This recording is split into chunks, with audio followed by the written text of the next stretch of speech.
जय मसीह की। मेरा नाम रेखा है, मैं करनाल से आती हूँ। तो मेरी गवाही मेरे बिजली के मीटर से है। तो प्रभु का धन्यवाद हो कि मैं याद नहीं आती थी, मैं दे नहीं पाती थी। तो परमेश्वर का धन्यवाद हो। तो मैं एक बारी बिजली का बिल भरने गई दफ्तर, तो वहाँ कोई नहीं बैठा था। एक आदमी बस वो ऐसे कागज तैयार करा था, जैसे ID अपडेट करने के वो। तो मैंने उसको ही पूछ लिया, वो भाई साहब बिल कहाँ भरे जा रहे, तो मैं भर देता हूँ। तो उसने ऐसे बिना काउंसलिंग में से 1400 रुपये कह रहे 1400 रुपये आए हैं, बिना फ़ोन देखे, बिना उसमें देखे, जो कंप्यूटर होता है उसमें बिना देखे। तो मैंने उसने मेरे को 1400 रुपये बता दिया। मेरा मन को जगह परमेश्वर इसके पास ना कोई बंदा है, ना कोई यहाँ पर बैठा है, और इसने तो 1400 रुपये बता दिए। तो मेरा मुँह दुखिया, तो मैंने उसको 1400 रुपये ले आई, तो मैंने भर दिया वो। तो परमेश्वर का धन्यवाद। जब अगली बार बिल आया ना, तो मैं बड़ी शौकी तो कही कि प्रभु आपकी बात इतना ना आए कि मैं इतना कहाँ से भरूँ बिल, और अकेली कमाने वाली जिम्मेवारी मुझ पर सारी। तो परमेश्वर का धन्यवाद। मैं पूरे रास्ते ही करती गई कि परमेश्वर कम से कम बिल आए, परमेश्वर कम से कम बिल आए। तो प्रभु का धन्यवाद हो। बस वो 550 बिल आया हुआ था। धन्यवाद करती हूँ। फिर एक दिन मैं हॉस्पिटल से आई तो सोनिया कहने लगी, मम्मी अपना मीटर तो फाड़ के ले गया, दूसरा लगा गया। मगर क्यों? कह रहे आपकी रेटिंग बहुत ज़्यादा, मतलब बहुत वो कम आती है, बिजली का बिल बहुत कम आता है आपका। मैं कोई नहीं, परमेश्वर उनको आशीष दे। तो ऐसे ही करके 1 महीना हुआ, महीने का बिल हो गया तब से।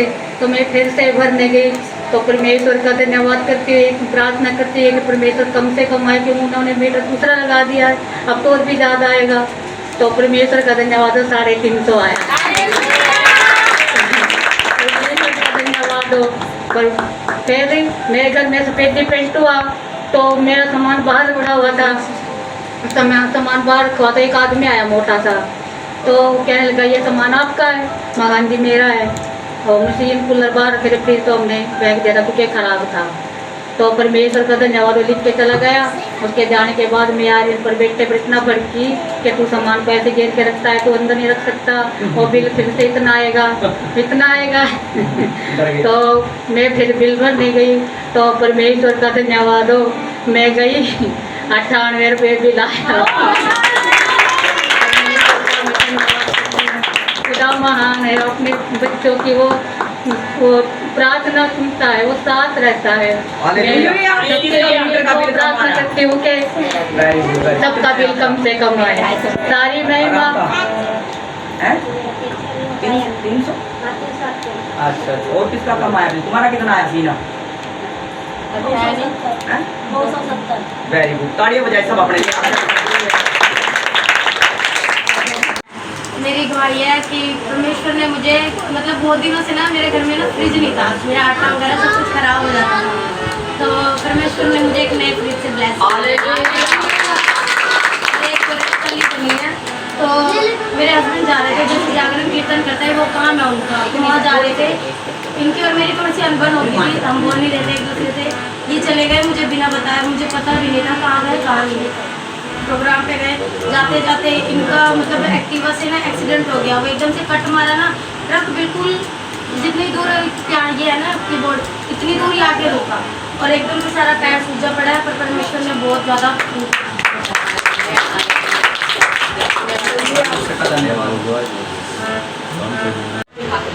इस तारीख अपने जेब के साथ में लेकर आए थे, और सब आने से पहले अगले दिन इसका मनीषा प्रार्थना करवा दी, मेरे बहुत तकलीफ हो रही है।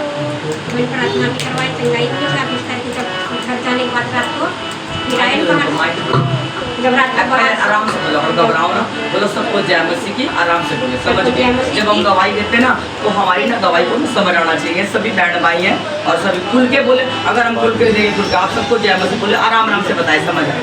सभी भाई बहनों को जय मसीह की। हम 20 तारीख को अपने जेठ के साथ में देखा है, तो तबीयत खराब। चुप हो जा, सुने गवाही को। कहने लगा मनीषा प्रार्थना कर रही, मुझे बहुत तकलीफ हो रही, दर्द हो रहे। तो मैंने सिस्टर को फ़ोन भी करा, प्रार्थना भी करवाई। मेरा जेठ बिल्कुल ठीक है। और जब 20 तारीख को लोन लेकर के आए, यहाँ से जाने के बाद फिर रात को ना मेरा जेठ आया, हम सो गए थे, फिर भी जेठ करता को मुझे उठाया उसने। तेरे मनीषा ये कहाँ गई थी लेकर मुझे, ये इसका मतलब क्या है? तो मैंने कहा परमेश्वर को मान लोगे ना तो आप समझोगे। आप डेली चलो मेरे साथ में। जब मैंने कहा तो कन्या की समझ कुछ समझ में नहीं आते हैं, तो मैंने कहा कि आप ये इस धरती मांस को दे रखे हैं ना, तो उसमें से आप सुना करो। तो इतना बात पूछकर वो चले गए, पर उसका धन्यवाद करते कि इतना बात वो पूछने आए हैं इससे। हालेलुया। और बड़े उत्साह से उनको बताना चाहिए कि आप लगातार कंटिन्यू 7 बारी आए। एक बारी में तो दवाई भी पेट में जाके असर नहीं करती, 7 बारी गोली खानी पड़ेगी यहाँ आते। और गोली कौन सी है? वचन है। जब आप पाओगे धीरे धीरे समझा। अगर आपने उस व्यक्ति को एक दिन में समझा दिया तो ये समझ लो कि आप एक दिन में रोटी खिलाकर उसको बदहजमी करने की, उल्टी होएगी, बैकस्लाइड हो जाएगा, पीछे हो जाएगा, तबीयत खराब हो जाएगी, उसकी जा भी सकता। उसको थोड़ा थोड़ा भोजन दीजिए, बुलाएं उसको, उत्साह। बात सबको जय मसीह की। और मेरा नाम सुशीला है। बताओ भाई, तुम बताओ। मैं बहुत खुश हूँ। ताड़ियां बजा दो सीखने के लिए। मेरे भाई यहाँ पर पहले आया था, 2 साल हो गए। कितने टाइम से आपके भाई परमेश्वर? वैसे 4 साल हो गए मेरे भाई को परमेश्वर में आते आते। पर विश्वास करे थे, बहुत ज़्यादा प्रार्थना भी करे थे, बहुत अच्छी तरीके से। पर वो 32वें से डरे करे थे, वहाँ नहीं जाना, उसके नहीं खाना, ये नहीं करना, वो नहीं करना। वो बहुत कुछ सोचे करे था। और 2 साल मुझे हो गए उसको कहते कहते भैया 32वां ले ले, भैया 32वां ले ले। और उसकी बेटी दुरुस्त आत्मा ने इतनी रगड़ रखी थी कि मैं बता नहीं सकती कि कुछ भी हो सकता था उसके साथ। बिल्कुल मरने हाल थी। और आपने यहाँ देख भी लिया होगा। दिन में बताओ, दिन में कॉलेज में भी आ जाती थी, कॉलेज में भी आ जाती थी, स्कूल में भी, हर जगह पर। वो 1 साल तो फेल भी कर दिया। हाँ। वो पेपर कर रही और उससे वो लिख रही, जो पढ़ के गई थी वो लिख रही, उससे कुछ भी नहीं लिखा जा रहा, कुछ लिखा गया। तो वो कह रही बुआ मैं सब कुछ याद करके गई थी और मेरे अंदर भर गई वो, और मुझे कुछ भी नहीं करने दिया, मैं फेल हो गई। तो मेरे भैया ने उसे बहुत डांटा, तू भजन गाती नहीं है, तू ये नहीं पढ़ती, तू वो नहीं पढ़ती। तो कह रही बुआ मैं सब कुछ करती हूँ, मुझे पता नहीं क्या हो जाता है, और मेरे अंदर वो पता नहीं क्या सा आ जाती है, मुझे पता ही नहीं चलता। कौन कौन लोग ऐसे लोगों पर तरस करते हैं जो दुष्ट आत्माओं से झगड़े होते हैं? किस रियल बताना, परमेश्वर बोल रहा है, किस को दया आती है उन लोगों पर? प्लीज हाथ खड़ा करना। जो मतलब कि उल्टे उल्टे काम करते हैं और घरों में लड़ाई भी करते हैं, वो आपके भाई भी है, माँ भी है, बहन भी है, और फिर उनके साथ आप फाइट भी करते हो। मैं सुनती भी हूँ आपकी फाइट है, तो आप लोग दया नहीं करते उन पे। तो सोच समझकर हाथ उठाना, क्योंकि परमेश्वर ने आपको उन चीज़ों को संतप्त करने के लिए एक मौसा ग्रेस ठहरा रखा है। आप इस्तेमाल नहीं करते, उनके साथ फाइट करते हो, क्योंकि वो कमज़ोर है, वो निर्बल है, शैतान उन पर अटैक करता है, उनकी प्रार्थनाएं कम है, और वो परमेश्वर में भी हो सकते हैं और अन्य जातियों में भी दोषण हो सकते हैं।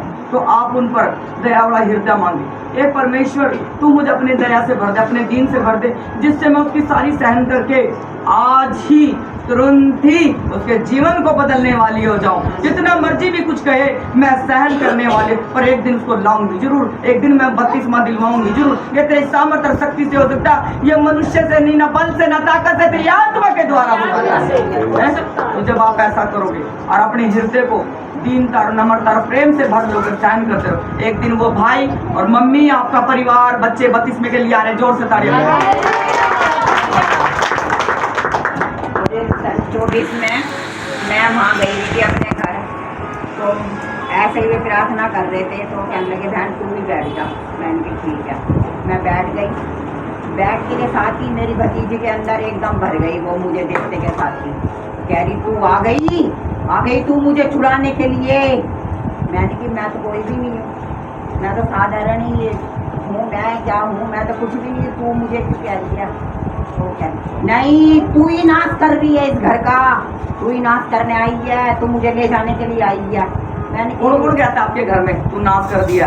कोई होगा, परिवार, पति, बच्चे, रिश्तेदार, माँ, कोई बेटा, कोई कहता है आपको उन्हें नाश कर दिया? हाथ खड़ा करना। कौन बोलता आपको नाश कर दिया? उनके अंदर दुष्ट आत्मा है, और जरूर नहीं होती मुंडी लाने वाली दुष्ट आत्मा हो, ये चुप रहने वाली भी दुष्ट आत्मा है, झूठ बोलने वाली भी दुष्ट आत्मा है, गुण चुप रहना वाली दुष्ट आत्मा है। ये ना सोचना ही नहीं हिलाने वाली आएगी आज अभी 5 कर दी किसी को धोकर, नहीं, वो लड़ेंगे, झगड़ने की भी दुष्ट आत्मा, ठीक है, झूठ बोलने वाली। हाँ आगे। फिर मैं बैठ गई आँख बंद करके, आंख बंद कर बैठी तो उसके अंदर खूब जोर जोर से आ रही थी और वो मेरे ऊपर झपट रही थी बहुत ज्यादा। अब इसके ऊपर क्यों जो बट रही थी? देखो आप सोच रहे वाली बात हो, क्योंकि उसको मसर ग्रेस नजर आ रहा था। जिसके ऊपर मसर ग्रेस होगा उसके साथ ये करेंगे करके ऐसे, आप समझ जाओ। फिर अपनी प्रार्थना को क्या करोगे? मजबूत। अगर आपने मजबूत कर ली तो नया बल यासा के 40 के 31 से नोट कर लीजिए, मुझे नए बल से भर। जो नया बल प्राप्त करना चाहते यहोवा की बाट को जोते जाएंगे और नए बल को प्राप्त करते जाएंगे। किसके लिए? लोगों को छुड़वाने के लिए, उनको चंगाई देने के लिए। तो आपको प्रतिदिन परमेश्वर ने मसर ग्रेस से भरता है जब आप उसके वचन की घोषणा करोगे। हैं? आपकी खूबसूरती से, मीठी मीठी बातों से नहीं, यहोवा अपने वचन के अनुसार काम करता है। उस वचन को बोले कि मुझे यह वचन मेरे अंदर आए और मेरे घर परिवार, मेरे बेटे, मेरे बच्चे, मेरा पति छुटकारा पाए। बोलना पड़ेगा वचन से, वचन के थ्रू परमेश्वर कार्य करे, ना कि आपकी बातों से ध्यान दिया। फिर मैं प्रभु का ध्यान करके बैठ गई। मैंने कि प्रभु मैं भी अभी नई विश्वासी हो गई, मुझे नहीं अभी अच्छे तरीके से कुछ आता, तो प्रभु तो मुझे छू और ये मेरे ऊपर झपट रही है, प्रभु तू कुछ कर, मैं क्या करूं? तो मेरे एकदम से ना, मैं ऐसे करके बैठी थी, मेरे एकदम यहाँ लाइटें लग रही थी मेरे हाथों पे और मैं जोर जोर चिल्लाने लगी। मैंने कि अपने भाई का नाम ले रही, मैंने कि भाई लाइट मत मार, भाई लाइट मत मार। मैं ऐसे कर रही थी, वो सारे चौंक गए कि क्या हो रहा है, ये तो खुद ही बोले जा रही है, हम तो कोई भी लाइट नहीं मार रहा। फिर मुझे एकदम से ना एक बहुत बड़ा आदमी सा नजर आया और वो ही लाइट मार रहा था मेरे हाथों में। मैं कहने लगी भाई मत मार, वो आ रहा, भाई वो आ रहा। तो कहने लगा, एकदम उसने ना ऐसे करके झटक दिया मुझे, मैं एकदम ढीली हो गई थी। फिर परमेश्वर पवित्र आत्मा आपको कवर कर लेता। हालेलुया। गवाही बताए। फिर उसके बाद ही भाई मैं ठीक हो गई। फिर कहने लगा नहीं भाई मुझे कुछ भी नहीं होया। उसके बाद मैंने अपने भाई से कहा भाई तू 32वां ले ले, तू इसको बचा दे, नहीं तो इससे कुछ भी हो सकता है। और मैंने उसके बाद भी प्रार्थनाएं शुरू कर दी लगातार। सुबह 4 बजे 3:30 बजे उठ के मैं रोज़ घुटने टेक के उनके लिए प्रार्थना कर रही थी कि प्रभु उन आत्माओं को बचा दे, मुझे और कुछ नहीं चाहिए, मुझे वही आत्मा चाहिए।